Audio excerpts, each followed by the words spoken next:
Hello and welcome to my webinar, Tools on Increasing Your Engagement in Social Solutions. My name is Virginia Carone, and I am Senior Director of Network Services at Partners in Care Foundation, part of the Partners in Care team of social determinant specialists, like we like to call ourselves. So I thought I'd start off this webinar by speaking to you about a little bit about Partners in Care and what we do here. So here, again, we do consider ourselves the social determinant specialists, and we work to serve as a bridge between medical care and what a person accomplishes in their own home. We manage the gaps in non-medical care that affect a person's recovery and overall health. And we represent a California network of community-based organizations, much like yourselves, called Partners in Home. The results are happier, healthier people cared for at a lower expense in their homes. Our statewide network covers the entire state of California, and we have different lines of business that we do across the state and across sometimes the country. So our home meds program, which is a kind of a meds reconciliation, it can be used by different CBOs or different businesses to do have a pharmacist review, use the software to have a pharmacist review their medications that they're taking prescription or over the counter, and alert us if there's anything that's going wrong. So that's a line of business that we have that we offer to other CBOs. We do care and service coordination, comprehensive assessments to determine what needs or need to be met, outreach and engagement. We have a call center, evidence-based self-help management workshops through our counties, and we have meals, transportation, and home modifications available. Some of the folks that we work with, you might find familiar, their health plans: Blue Shield of California, Promise Health Plans, LA Care, Molina, Anthem. We also work for the City of LA, County of LA, California Department of Aging, in public health and healthcare services. And then some other names that we do some work with some facilities, hospitals and hospital systems like UCLA, Providence, Kaiser, and many more. So we address the social determinants across settings and populations. So kind of focusing on partnering with hospitals, physicians, health plans, and large public systems to focus on access to care and help with SDOH, or social determinants of health, and education. And then, our payers are typically Medicaid, Medicare, CBOs, health systems, or health plans. And then what we do is we help our payers engage with CBOs to engage in new or existing clients and connect with them to services. So some of our specialty is that engagement piece. Our Partners in Care Engage Center frequently supports outreach for evidence-based programs, clinics, office, health plans, goals of improving participation in the following areas. So we can work with any organization to help them increase their enrollment engagement services, customer satisfaction surveys, patient satisfaction surveys. We can be an inbound call center if somebody needed us to be. We can track campaigns, event registrations, appointment scheduling, appointment reminders. We can do referrals. We can do post-discharge calls.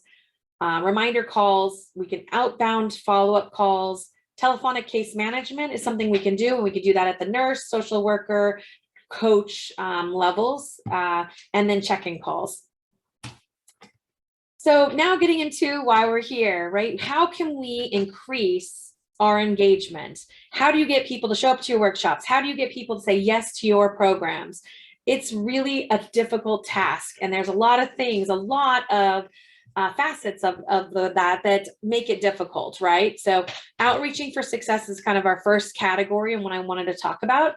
I think a lot of CBOs are not using a dialer, and they're hand dialing. And the challenge, or the difference really between hand dialing and dialing with a dialer, is that you can reach so many more people.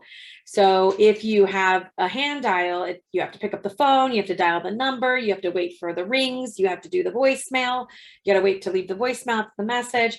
And this can take a long time when somebody's doing it by hand. Whereas a dialer can sometimes dial 2 to 1, meaning it can dial 2 numbers at the same time and leave a message for one, versus or if it gets a live person and queues to the agent. So you can do a different type of dialing.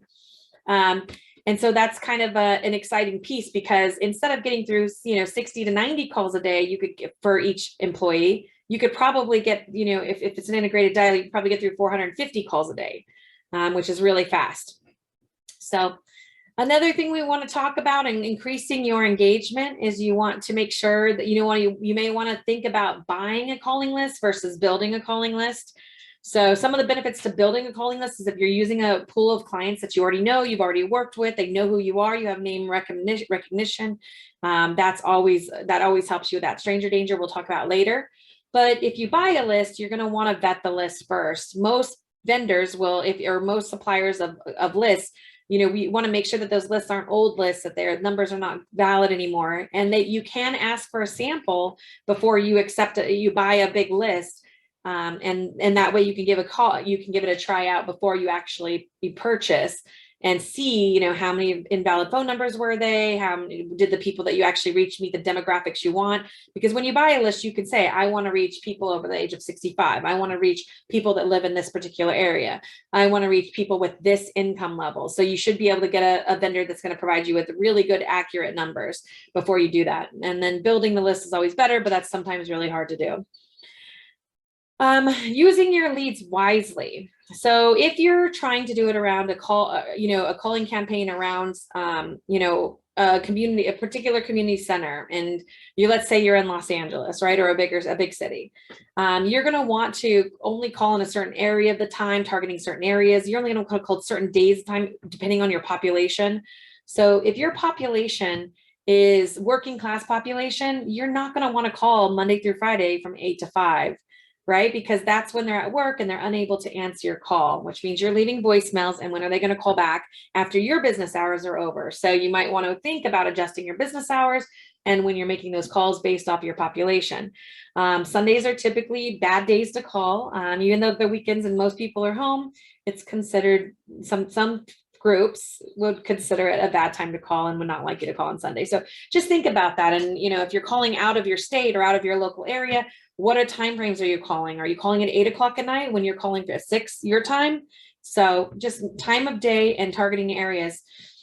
If you buy a list of 500,000 names and your workshop is 20 miles away, you're not going to want to use those leads for your 20 miles away. You're going to want to use the ones within 5 miles, 4 miles.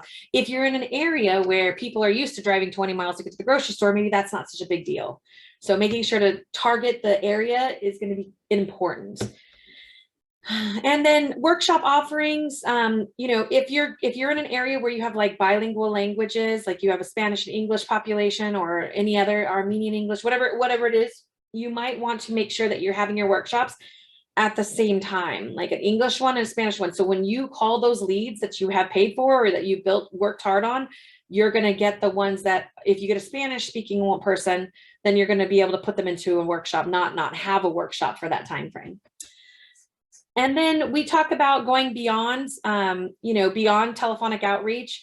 Some of the things that we do here to engage our folks is we have like a podcast, if you will, or a Wellness Wednesday. And it's something that we send out messages to all of our former, current, past clients, and they can join in weekly. And we sponsor a new event each week. We send out emails so that they know that it's coming and they can call in or listen in. And that allows them to learn more about our workshops and getting them interested in our workshops and our workshop start dates. We also have put our workshop information and ways to come to our classes in the food delivery. So we work with a lot of local food deliveries just in general.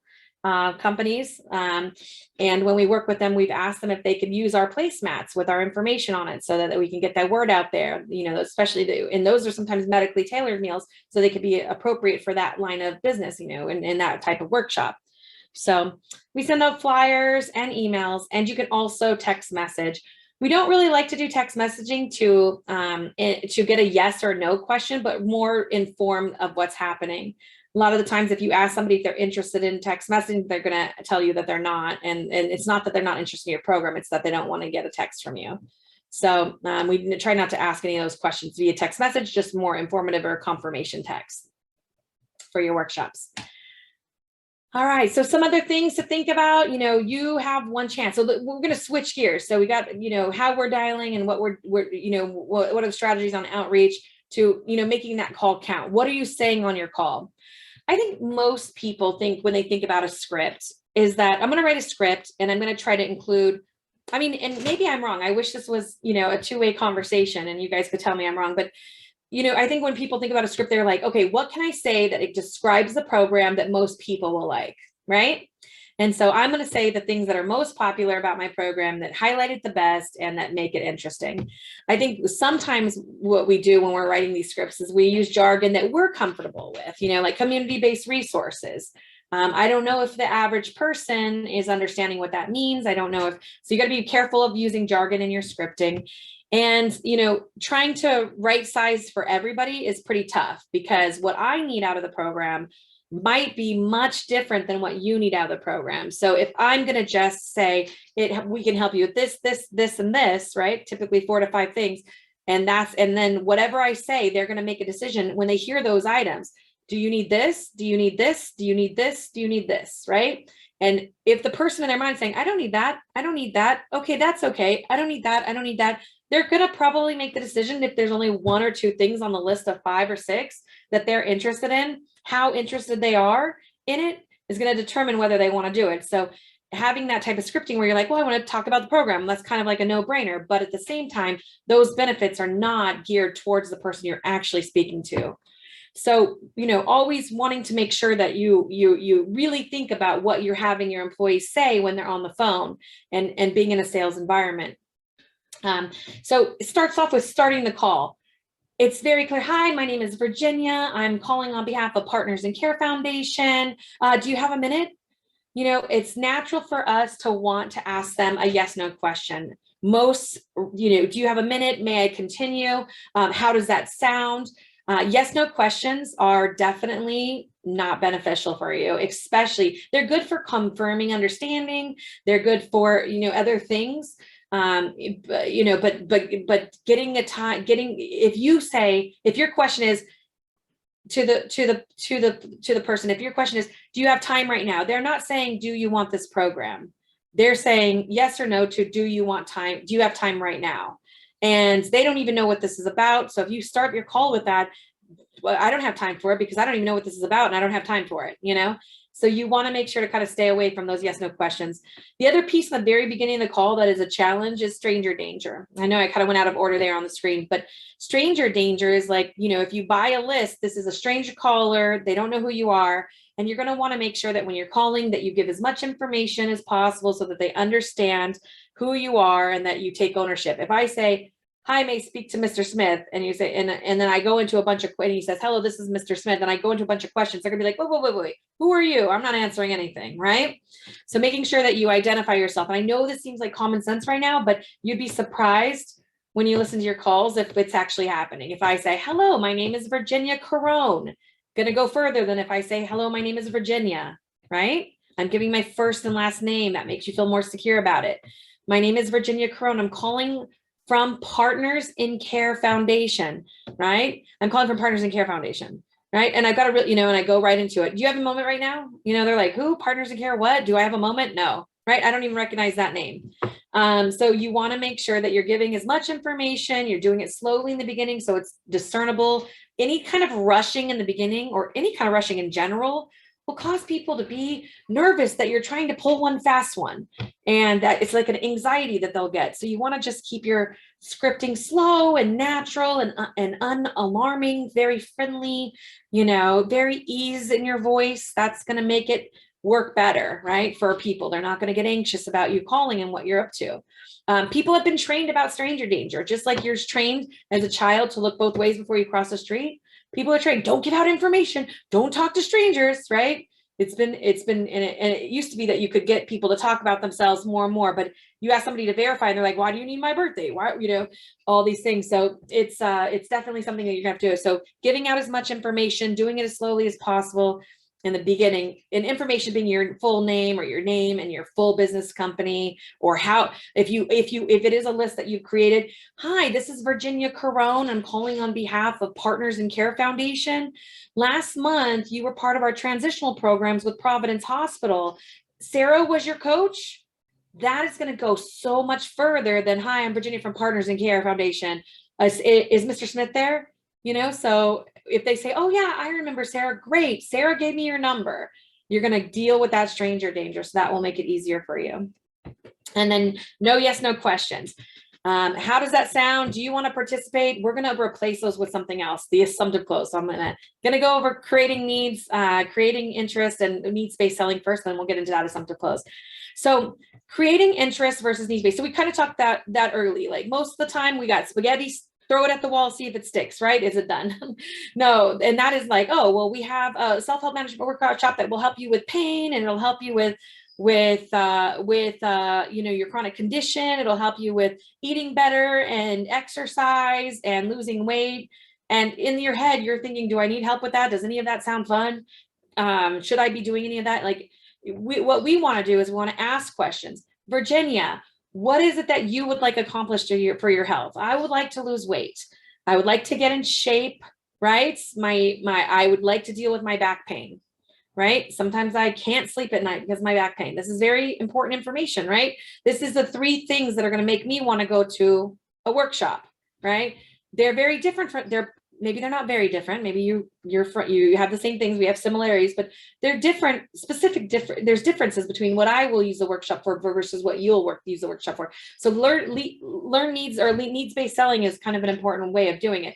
So what are your health goals, Virginia? What would you like to see better improved in your health? That's going to go longer when you're saying, well, this workshop's great for this, and here's why, right? We go over eating healthy and exercising, and we dealing with pain. Those are 3 of the things that we go over in this workshop, right? Specifically so that when we go over pain, we'll work on that back issue and how you can deal with the pain. We'll help you with, going over better ways to lose weight and get you involved in some exercise, right? Because we know that you want to lose weight and you want to get back to exercising. So this is the type of selling you want to do. If you're doing this whole scripting thing where you're just saying, oh, the workshop's wonderful, we can do, it's got diabetes, information about diabetes in there. I'm not diabetic.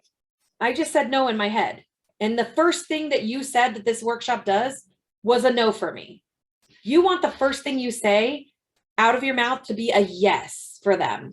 And that's why needs-based selling is so important.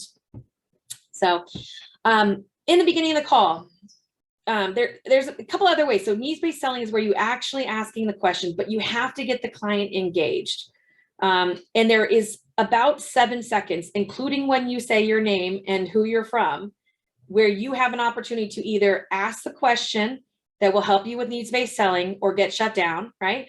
Or say something that will really pique their interest and then go into questions and get them in there, right? And get them to answer those questions. So that 7 seconds is really what's going to make or break you. Decisions will be made in those 7 seconds. And it was either you telling them no, or them telling you no, or you getting told no, or you telling them they're going, right? So it's one of those things. A sale's made on every call.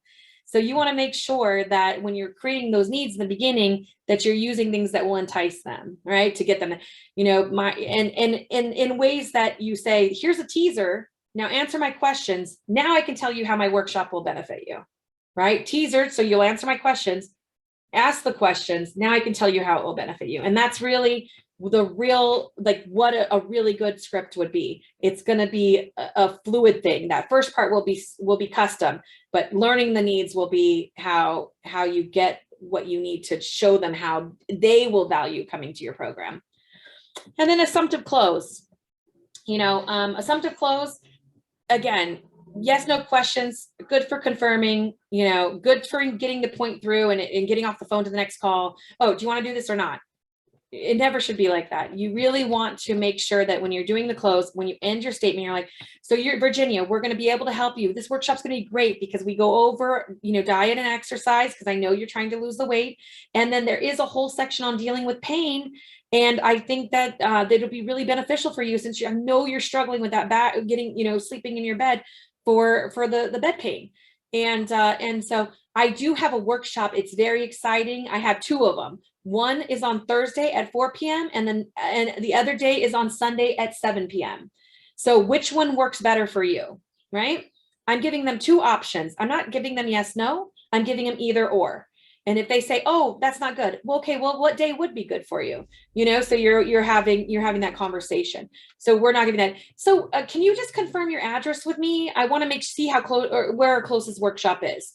That's another way of doing it. Instead of saying, do you want to do this? We're saying, where do you live? It kind of shiny object gets them on to the next topic, right? And gets them into saying yes for that workshop.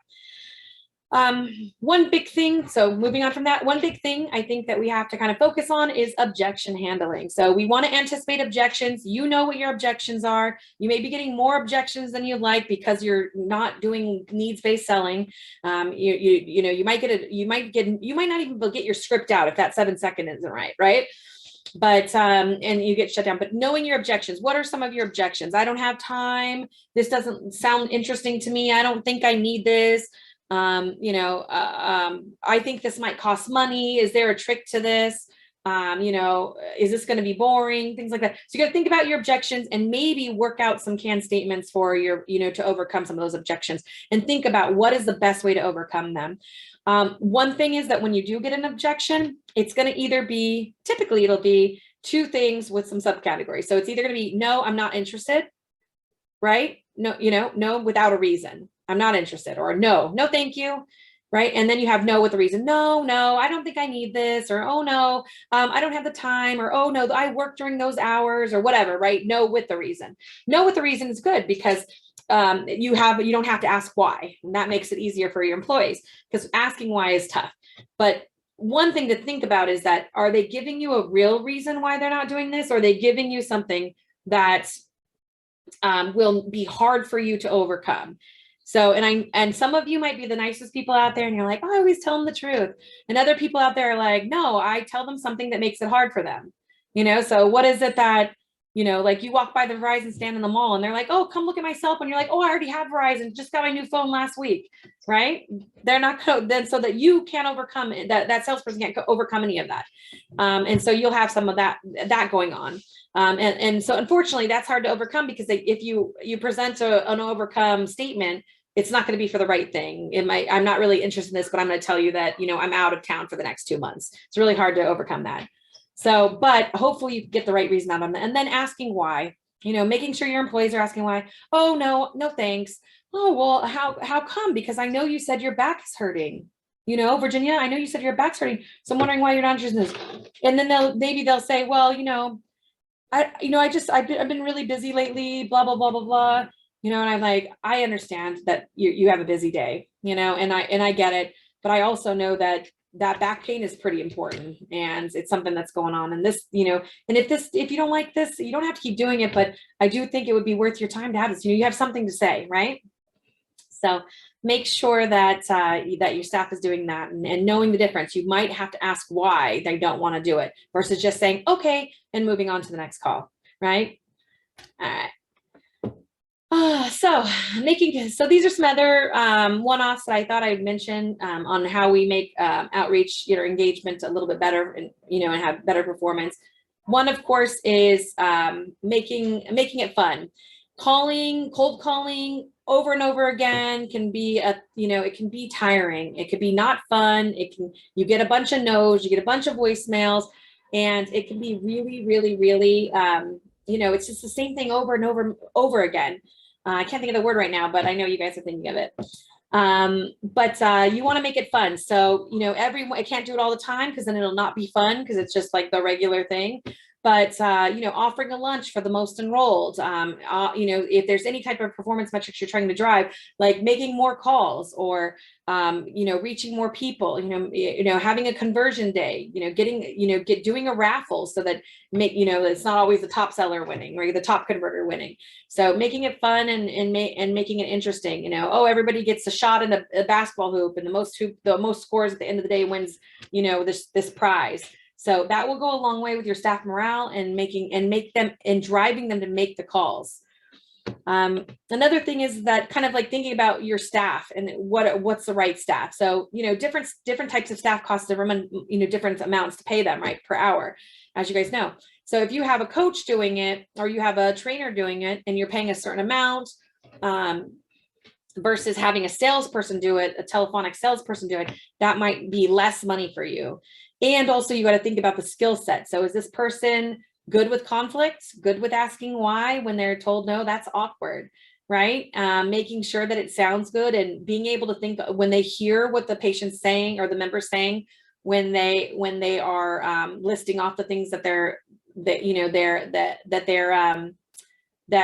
interested in improving, or things that they're struggling with, that they feel, that they come off, comfortable with that, and that they're able to grasp those things and then kind of regurgitate it back to them in the actual pitch. So using the right staff. So I highly recommend, using dedicated call center agents that you hired with specific talent of being convincing and overcoming, and testing for that when you're doing the hiring. Listening and feedback. This is one of the ones that is very interesting to me. I think that it's very rare for a CBO to actually do, ride-alongs and listening in to these calls. I think it's hard because if you're using a cell phone or you're using your desk line, it might be hard to listen to these calls. You have to do live monitoring, got to sit with them, you got to put it on speaker. With the dialer, it makes it much easier because you have the ability to listen for feedback, play the call, play it back to the employee and say, hey, what do you think about this? How would you improve this? You'll be surprised. Over the years, I've seen people not leaving messages. I'm like, why aren't you leaving a message? They're not going to call you back if they just get a missed call. When they leave a message, they're giving too much information, all these different things. When they're pitching it, they start off, hey, do you have a moment? Oh, that's the worst one. Hey, do you have a moment? It's like taking your first call, your reach calls, and saying, okay, I'm going to get a no for 75% of these because they're not going to have a moment. So really listening to that call, you're going to be surprised what you hear, and you're going to be like, no, don't say that. Please don't do that, and so it's definitely something to think about. One thing that we like to do is to get our referrals out of our current clients. So if somebody likes the class, then we can ask them, hey, is there anyone that you would like to join in the next class? You think that might enjoy this class, that your friends? Then we can say, hey, Becky gave us your number. She did this class and she thought you would be interested, So that's something that you can do. And then another thing that we do in the call center, and this is not just for I know there's a survey on, before, after survey in some of the self-help management classes, but surveying that for actual, do they like the class? I think some of the dropout of in the first and second sessions, maybe we could have, if we had that feedback, that it would be helpful, to know, like, do they like the class? Maybe that survey should happen after the first class. Any other lines of business that you have, surveying clients is something that we do a lot for our own groups, my engagement center, for our internal. So all of our different programs, we will call and do an assessment, a survey, to see where we might have opportunities to make our service better. So I definitely recommend doing that. And then having your data available. When you're looking at it, how many calls am I making? How many of the calls I'm making? How many are converting? Who's converting the highest? What are they doing differently? Total conversion could have multiple problems. When you talk about total conversion, you're talking about, like, am I making enough calls, right? Am I making the calls at the right time, right? Those are things that affect your total conversion. Sure. What am I saying on the calls could hurt my total conversion, but it'll be harder to identify if that's the problem when you have those other variables. So I recommend looking at total conversion, right? Because that may mean you need more calls. Everyone's thinking 3 calls is good. I think it's really somewhere between 5 and 7. And then reach converted, meaning who did we reach and get told no by? What percentage is that? Is it 50% people told us no for something that's free, right? Now it's talking about, what are we saying when we're on those calls? Is there a difference between your employees? Is one converting at 75% and another one converting at 50%, right? Total conversion too could be like a verification thing too, and also a bad phone number thing. I forgot to say those. But if you have bad leads, your conversion is going to be lower, right? That's another factor. So you have to determine which is your problem, right? If the leads, if you have a verification, if you're asking them to verify 3 pieces of identity, like, I need you to verify your last name, your date of birth, and your address, that verification will kill your total conversions. So depending on what type of outreach it is, you could be doing different, there's different things that could be hurting you. Whereas the reach convert is, okay, of the people we actually reached, they said they're not interested, they said they didn't want it, they they hung up on you, that's when you have to listen to those calls and monitor them to see what's the difference, and look at your outliers and look at what the person that's doing really good and what they're actually saying on the call. Are they doing something they're not supposed to be doing? Hopefully not. But if they are doing something, that you need to model everybody else onto that, if they're being very successful. And then count of call attempts, things like that. These are just some of the metrics that we use. You can use average handle time to see if they're wasting time on calls. And these are all things that you can do if you have a dialer. All right. So so I've said all these things, what makes you the expert? I'm sure there's a lot of things I still need to learn. I know there's a lot of things I still need to learn, but I will say that we have had some results, and I'd like to share them with you. And we're very proud of these results. Before, the industry standard for outreach, cold call outreach, is about 2% conversion. So here we had an outreach for, and this was a tough outreach because we had the 3-point verification, last name, date of birth, full date of birth, and their whole address. This was very hard to get people to say yes to that, doing that. So we converted a Medicaid group of 36% with those three points of verification when we were doing a COVID outreach for a major health plan. For commercial side of the house, they actually agreed to it more often, which I thought was interesting. So they broke that stranger danger rule more often and did 42%. So this was an interesting thing, but we were able to get a lot of them to say yes, even though we had to do all those verifications. When we're talking about self-help management class, you don't have to do that many verifications. So the we did cold calling for self-help management class. And we had 33,000 members to call, 33,281. And of those folks, we did a total conversion. Industry standard is 2%, right? This is all those variables, phone numbers being accurate, stranger danger, verifications, all those different things, right? Are we calling enough? So we convert at 9.5% total conversion, which is really good considering that the average is 2%. And then converting reached when we spoke to them, we converted them 76% of the time. So what you say on the phone makes a big difference. If that's lower, you're going to have to talk to a lot more people than 33,000, right, to fill your classes. So this is something that I think is really important to highlight. It kind of goes more along what I think most of you, if you came by to watch my presentation, are interested in hearing about. And this is something that we can do we do it for us. We can do it for anyone else. So if this is something you're interested in, you got to let me know. Another one, and this one here, I'm very proud of. This was enrollment into, we had to ask assessment questions, social determinants questions, an assessment, PHQ-9, PHQ-2, things like that, psychosocial. We have to get their permission and verify them with 1 point of verification. And this is our converted rate and you can see us against our competitors. We are California, and we are at the top commercial class, 81% conversion, meaning out of 100 people that we spoke to, 81% would say yes. And for the Medicaid group on this one, 95% of people we spoke to said yes to our program. And so those are the kind of type of reach converted rates that you're looking for. If you're not getting that, again, we can help you, okay? Partners, innovation, impact, social determinants of health, specialists. We do it all. If we are partners at home, partners in care, and we are accredited in CQA accredited. So very excited about that. My name is Virginia Carone, Senior Director of Network Services, and I appreciate you coming by to listen to my presentation. If you have any questions, I provided my phone number down there as well as my email address. We can do calls for you. I can help consult. I can help build dialers with you. Whatever your needs are for outreach engagement. If you want to drive more conversion, more referrals, and anything along those lines into your organization, be glad to help you guys out. Just give me a call or drop me an email.